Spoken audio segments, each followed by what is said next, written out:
হার্দিক পান্ডিয়ার নজর কাড়া বোলিংয়ে লখনৌ সুপার জায়ান্টস থেমে গেল মাত্র 208 রানে। লখনৌয়ের শুরুটা যতটা ধামাকাদার ছিল, শেষটা ততটাই হতাশাজনক। আজকের ম্যাচে টসে জিতে ব্যাটিংয়ে নামে লখনৌ সুপার জায়ান্টস।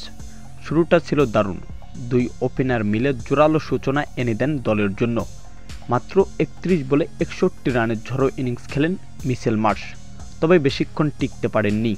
এরপর ইনিংস গুছিয়ে নিতে থাকেন এইডেন মার্কারাম। তিনি ব্যাটিংয়ে নামা নিকোলাস পুরান আজকের ম্যাচে ছিল একদমই সাদামাটা। 13 রান করে প্যাভিলিয়নে ফিরে যান।